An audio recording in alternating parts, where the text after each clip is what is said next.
Hello and welcome to a new format of Film Fights TV. My name is Oliver Graves, and along with Alex Williams and Simon Monk, we'll be the new hosts to this new version of the show.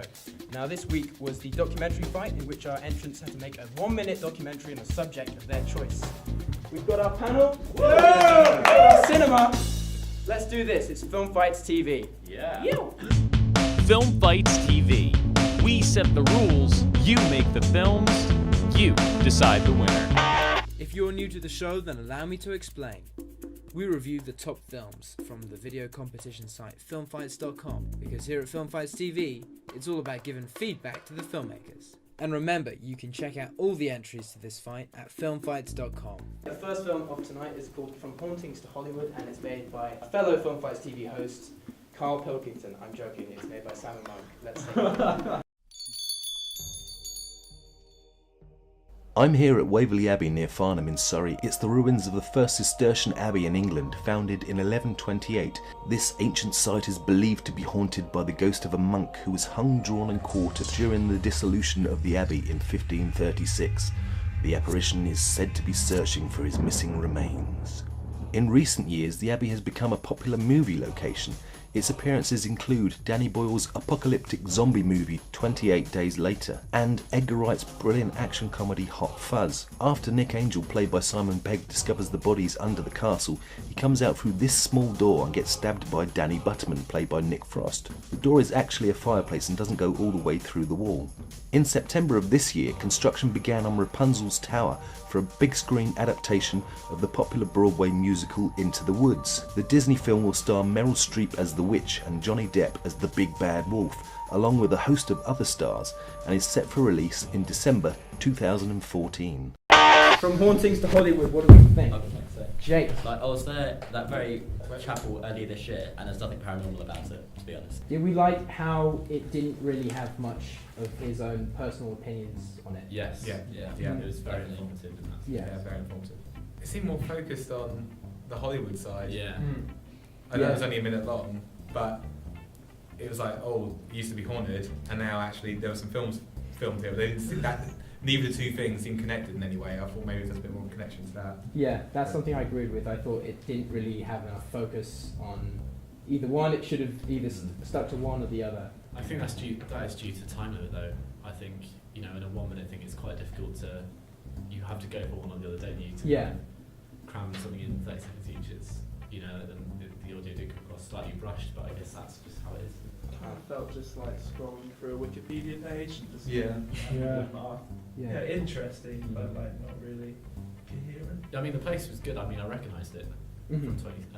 As soon as it said, and I like the facts about Hot Fuzz and stuff. It was definitely interesting. Our next film is called The Golden Age Curse by Escape Productions.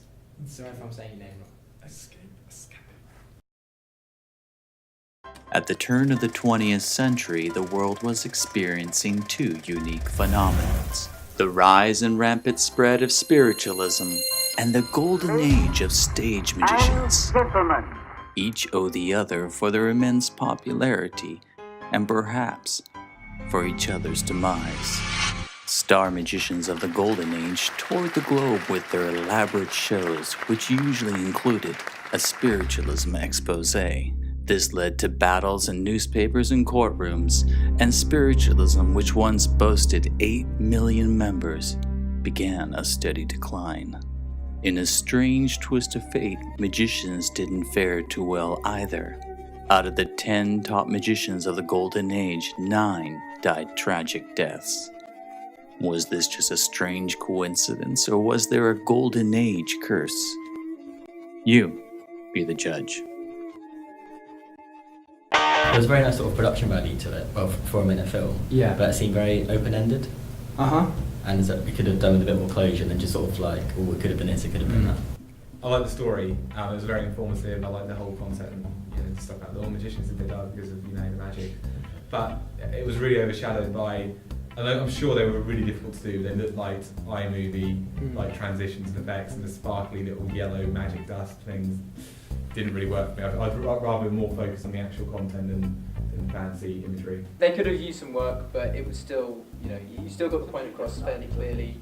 And yeah, well done, guys. I think it was just too speculative about what could have happened, as opposed to sort of giving us a bit more evidence. Yeah.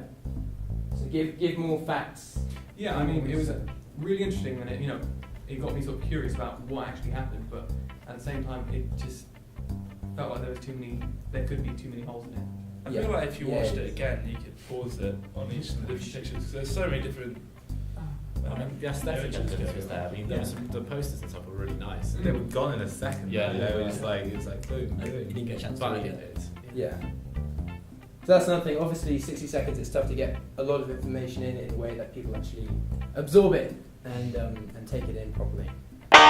Okay, this next film is called The Guy with Glasses. It's by Schizo Studios, who I've competed against several times in the past. Let's see what he got this time. Early in the official documentary, To the Shores of Iwo Jima, a non-common glasses is seen on the beach. Many have wondered if a guy in glasses could have survived World War II's bloodiest battle. He did. He was my father. They wouldn't take him until 1943, but he went on to be one of a handful in his outfit to survive the 38 days of hell on Iwo Jima. He came home to his wife and raised a family, and was active in his community of New London, Missouri. One part of Iwo never left him. He could always fall asleep or wake up in an instant. He worked for Missouri Power and Light Company for 38 years, retiring to Tucson, Arizona. A widower in '94, he passed away in 2005. He was the guy with glasses.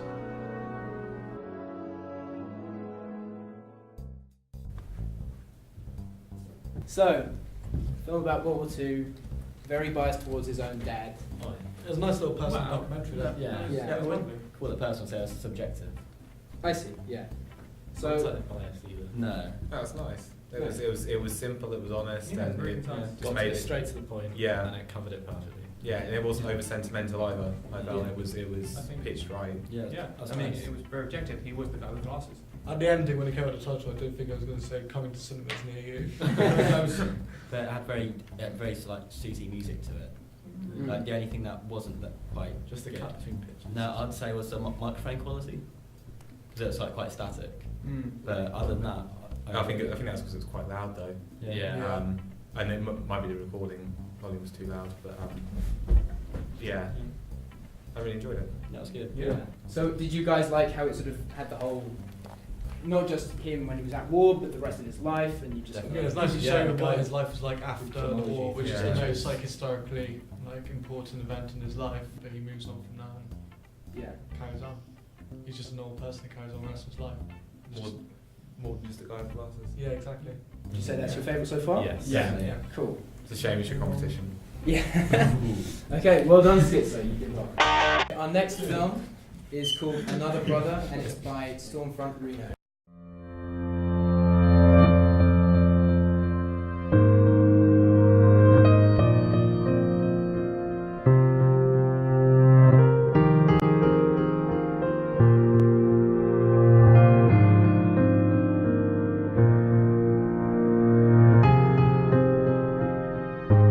When my baby brother Connor was born, I was excited because I'd be a big brother of two brothers, and I was looking forward to having more responsibilities and taking care of him. I was excited to meet my new baby brother because I would be a big brother.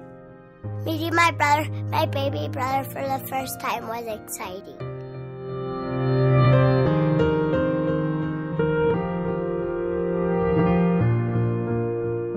I like the narration of the kids. It's sweet, but it was just the whole point of the thing was it's just a bit vague.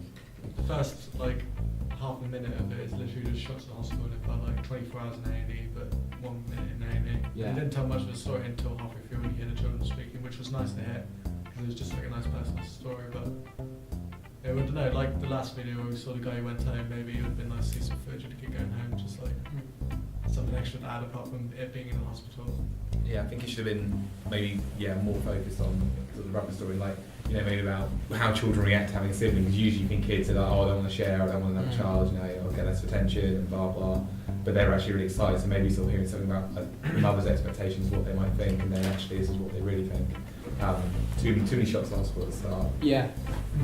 Yeah, Jason, it felt like you sort of wanted to begin it like a cinematic, like the opening for a film or like maybe a trailer or something. And I'm not sure if it helped that you had the widescreen bars. I'm not sure if that felt appropriate for like just a 1 minute documentary. I don't want to be mean, but this feels overly personal. I mean, a baby is born all the time. It doesn't give like anything special to it. Like you can't just say, it's not like a bottle of Sprite's been produced. You get loads of those. Yeah, if you have a baby, have someone tell you that. So yeah, well done, Jason. Nice entry, and also congratulations from all of us here at Falmouth on your newborn son. Congratulations! Our next film is called Gator John, and it's by Gulf Coast Video. Who am I? I'm Gator John. Been wrestling gators, playing with snakes, learning about the environment pretty much most of my life. You can't control this. Watch out for the gator. The minute you think you have control of this, the minute you think you got it all figured out, off to a different level, off to a different direction. Walk through, look, and learn. But what you learn, the most important thing is passing that knowledge on. Just checking. No matter what, always entertain. Always entertain. No matter, you have to entertain in order to educate. In order to educate, you gotta entertain. That guy's mental. He's crazy. That's good. He's the Southern Stone Steve Irwin. Two things. Would really like to see more of that guy and what he's doing. Second thing, really enjoyed it, but it did feel like a Budweiser advert. I swear to God, the music and his tone of voice, I thought they were going to say Budweiser at the end, like, or something like that. Coors Light. Yeah. Well, I like the message at the end, you've got entertain to educate, and educate to entertain. That was like, it's like, We were entertained and educated. Exactly. Yeah. But it had some really nice shot types, like quite different ones, and even the effect of the alligator, and then it jumped to him opening the boot. Yeah. It's like a really nice sort of, for a 1 minute film compared to the others, really nice sort of filming techniques. I thought you guys picked a really interesting subject to do yours on. So even though you only had a minute, you could show lots of interesting footage in that short amount of time. One element I was thinking of, I know it's a zoo, but the humanity, or I know it seemed quite humiliating for the crocodiles or alligators. Because it was all entertainment. It wasn't about like safeguarding or preservation, it was just entertaining for kids. I thought that it looked like it could be a trailer for like some show on reality TV. Yeah, like some sort of Discovery or Nat Geo. Maybe you should get in touch with them. You might have something on your hands there. Our next film is called The Starving Games, and it's by a group called Filmmaker. The movie is called The Starving Games, and I play Petunia Evershot, although as you would know in the Hunger Games as Prim Everdeen. And the movie is a spoof or a take on the Hunger Games, also the Avengers, Harry Potter, and a bunch of other really funny movies, and there's a bunch of funny plots. I've been acting since I was 3 years old. And I basically got my start in acting by doing first I did a lot of modeling, which is kind of hard to believe, but then I did dancing, and then I started acting, and I did Catherine Sullivan's acting for film in Louisville. I did KD Studios. My dream for the future is to succeed in what I love doing. Just acting is what I love to do, and it's what I want to do for the rest of my life. The Starving Games. It felt like the kind of thing they do to promote a film, like you like the Avengers coming out or something, like they have like a small Robert Downey Jr. talking, like a little featurette, something you might get on the DVD eventually, or just a short version. I was like, is it about the film or is it about her? Because if it was about her, it should have just been about her. Didn't have quite enough clarity on what your subject was, whether it was about the actor or whether it was about the whole film in general. It does seem a lot like something you find on a DVD, as a featurette, but not necessarily as a documentary in its own right. It just seemed like one of those quick adverts you'll get on in between films on Sky Movies. The interview looked nice. It was well shot and framed. Definitely interesting hearing like a child actor who's acted from such a young age talking about like her career, but we didn't find out enough about it. I felt like we could really do like some more focus on like what she's doing in school, like what what it is like to be a child actor rather than what she's sort of done. Yeah. It's an interesting concept, but maybe just needs to be worked out a little bit differently. Yeah. She was pretty charismatic though. She was, yeah. Quite liked it. It's funny. It did seem like it might have been a bit more interesting if you'd made it about her life in general instead of just one aspect of it. That was almost like a mini trailer. I'd rather a documentary about making the film rather than one specific actress. Production quality was really good though. Yeah, it was good. It was really well put together. It's just, not sure what it was about. I would say that you seem very well suited to making trailers at the moment, and that making trailers is kind of its own art in itself. So you've got that pretty much locked down, but maybe for next time you can think about how you might tackle a documentary differently. In terms of adding more variety and adding more perhaps research, or just seeing more of the lives of the people you're telling your story about. But well done. Our next film is called Never Give Up. It's a skateboarding movie by a group called Gaudi Film, or Gaudi Film. I'm sorry if I'm pronouncing that incorrectly.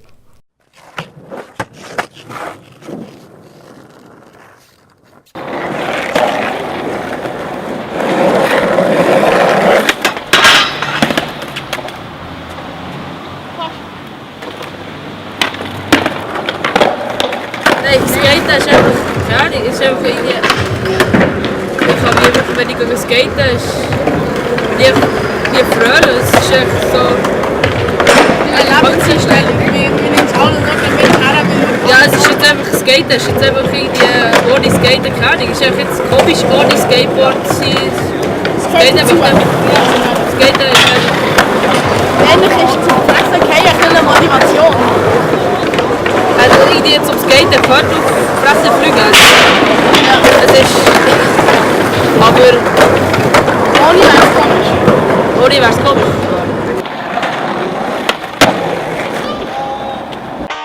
What did we like about that? Good things first. An interview with skateboarding kids. I mean, there's often you just get like literally general skateboarding video about like just like glamorizing the whole skateboarding culture. But it's nice to hear just like an interview with kids about like why they enjoy skateboarding and what it means to them in their life. So it's nice to see it more than just skateboarding as a sport. It's actually about what effect it has on them in terms of their lives in general. The only problem with that is at the end they began to repeat themselves about the fact that, because at the end the kids repeat the exact same, they say they didn't feel strange about skateboard. If you repeat yourself too much, especially in a minute, you're going to lose the audience's attention. That's what you really don't want to lose in a minute. You want to keep up with new points and new information and keep people interested. The thing is, I felt it didn't resolve and conclude the overall message in a concise way for me to sort of go away with something. It just ended sort of abruptly. It seemed like you had a really good variety of shots at the beginning, and then just towards the end you just sort of ended on that random shot. You could have found a better way to sort of close the film as a whole and sort of leave you with one lasting thought, but instead it was a bit more of a random shot at the very end. I didn't even realise it was French to begin with. I thought that they put the subtitles on because you could barely hear the, people talking. The sound of the skateboarding, I know we got the volume up loud in here, but the sound was just drowning out everything else. Yeah. It made me not able to concentrate on the subtitles or anything else. It was just the loud banging of like the skateboards falling over. I just couldn't concentrate on it. Yeah, some great shots, but I cannot tell you what they said because I was just completely put off by it. Yeah. So while you definitely added in the subtitles for a good reason because you're speaking in a different language other than English, it is also important to remember that if you're going to be recording in a very loud environment like a skate park, you need to have good sound and good audio to get the sense of the environment, but you still don't want it to drown out the actual documentary's proper purpose, which is talking to people and hearing what their stories are and what they have to say. Yeah, I thought there were some nice bits about the failure as motivation. It's quite profound though. It could have done with some more establishing shots of the sort of urban landscape to sort of wrap things up and sort of introduce it as well, because I think in the beginning there's that shot of the car and my eye just drifts straight towards the car and I'm thinking about what the car's doing as opposed to the skaters. Just be focused on what you're putting in every single frame and what the audience might think about that, because you don't want people to get the wrong idea. Okay, so how many votes? Guy with glasses. Guy with glasses. Guy with glasses. Yeah. What are you going to say? Gator John. Gator John. Gator John's all good, but I'm going with that. No material. Glasses. Okay. Eyeglasses. Alright, that's the end of the fight. Well done, Schizo Studios. Our panel thought that your film was the best, but of course, if you don't agree with them, you can go and vote on the filmfights.com website. Okay, so thank you for watching the show. That's the end of it. We're about to get kicked out of here. Next week's fight is called the Thanksgiving Vlog. You've got a time limit of 30 seconds and it's due on December 2nd. Thanks for watching the show. This is Film Fights TV. Thanks to our panel. Yay! We'll see you next time. Bye. Okay, well done if you made it this far into the episode. Time to give the shout-outs for the middleweights and the lightweights now. In the middleweights, we had two of them. We've got Being Creative by MWP, well done guys, and A True Cappuccino by 1080 People. That sounds quite interesting. We're going to check that out and give you guys a review. Okay, in the lightweights, we've got Kathy Ketchup by Number 3 Productions, The Homeless Tree by Marvelous M Productions, River Expedition by Argentina Films, World's Shortest Giant by Drawing Board Films, What If by EBS Productions, and Grassroots by EP Cinema. Well done guys, well done all of you for entering, and hopefully see you again next fight. Film Fights! Okay, cut.